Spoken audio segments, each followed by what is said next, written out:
Assalamualaikum warahmatullahi wabarakatuh. Saya Nura Silvia dengan NIM 21011010101113. Di sini saya akan menjelaskan sedikit mengenai transaksi keuangan digital di Jakarta. Keuangan digital atau juga dikenal dengan vintage adalah istilah yang merujuk pada penggunaan teknologi dan layanan keuangan. Tujuan utama keuangan digital adalah meningkatkan aksesibilitas, efisiensi, dan kenyamanan layanan keuangan bagi masyarakat. Transaksi digital memiliki beberapa kelebihan yang membuatnya lebih populer dibandingkan dengan transaksi konvensional. Beberapa kelebihan tersebut adalah: yang pertama, praktis dan efisien, yang artinya pembayaran digital dapat dilakukan kapan saja dan di mana saja selama ada koneksi internet. Yang kedua, ramah lingkungan, yang artinya pembayaran digital dapat mengurangi pencemaran lingkungan karena tidak menggunakan uang tunai. Penggunaan uang tunai dapat menyebabkan pencemaran lingkungan karena uang kertas dan koin terbuat dari bahan yang tidak dapat terurai secara alami. Yang ketiga, lebih aman, yang artinya transaksi digital menggunakan teknologi keamanan yang canggih untuk melindungi data dan transaksi pengguna. Yang keempat, pelacakan dan analisis. Artinya transaksi digital memungkinkan bisnis dengan mudah melacak dan menganalisis data transaksi. Yang kelima, memudahkan pembayaran, yang dimana transaksi digital memungkinkan berbagai metode pembayaran seperti kartu kredit, transfer bank, e-wallet, dan lainnya. Perkembangan transaksi keuangan digital di Jakarta mengalami pertumbuhan yang pesat dalam beberapa tahun terakhir. Sebagai ibu kota dan pusat ekonomi Indonesia, Jakarta menjadi salah satu kota dengan adopsi teknologi keuangan digital tertinggi di negara ini. Berikut adalah beberapa poin penting terkait perkembangan transaksi keuangan digital di Jakarta. Yang pertama, peningkatan penggunaan internet dan smartphone. Jakarta memiliki jumlah pengguna internet dan smartphone yang tinggi, sehingga dapat menciptakan pasar yang potensial untuk layanan keuangan digital. Yang kedua, pertumbuhan e-commerce. Pesatnya pertumbuhan e-commerce di Jakarta mendorong peningkatan penggunaan metode pembayaran digital seperti dompet digital dan pembayaran online. Yang ketiga, adopsi dompet digital. Dompet digital semakin populer di Jakarta, digunakan untuk berbagai transaksi sehari-hari, mulai dari transportasi hingga pembelian makanan. Yang keempat, perbankan digital.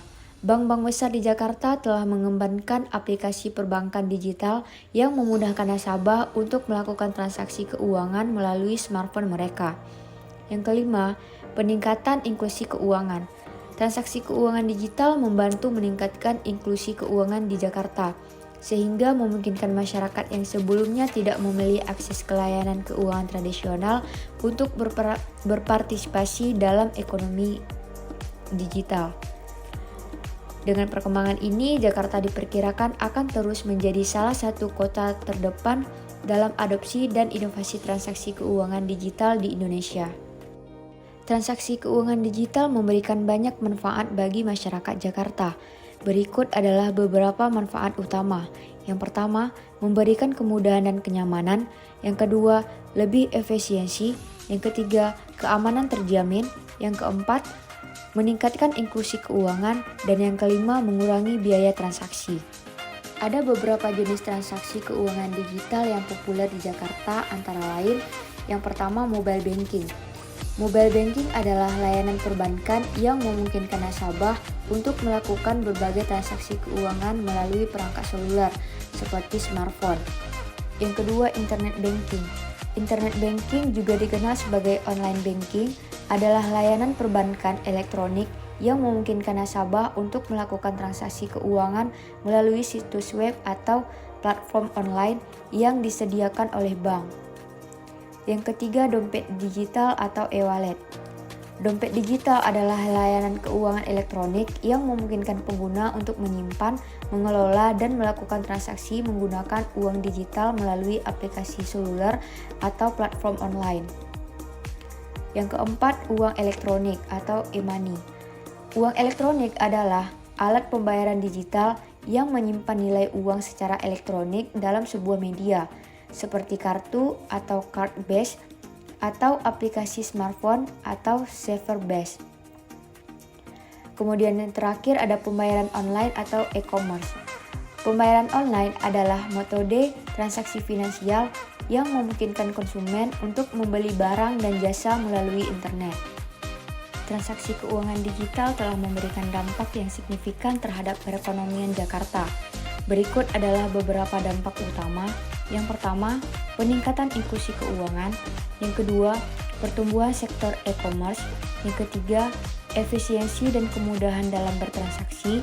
Yang keempat, peningkatan transparansi dan pengurangan transaksi ilegal.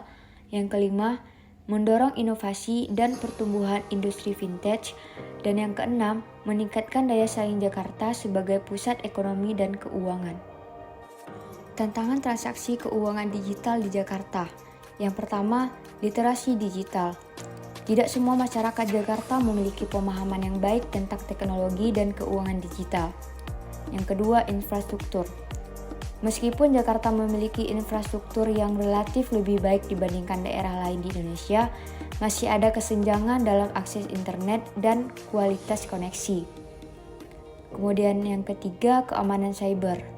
Seiring dengan meningkatnya transaksi keuangan digital, risiko keamanan cyber juga meningkat. Ancaman seperti peretasan, penipuan, dan pencurian data dapat mengurangi kepercayaan masyarakat terhadap transaksi keuangan digital. Perkembangan pesat transaksi keuangan digital di Jakarta didorong oleh berbagai faktor, termasuk tingginya adopsi internet dan smartphone, pertumbuhan e-commerce, dan dukungan dari pemerintah serta pemangku kepentingan lainnya.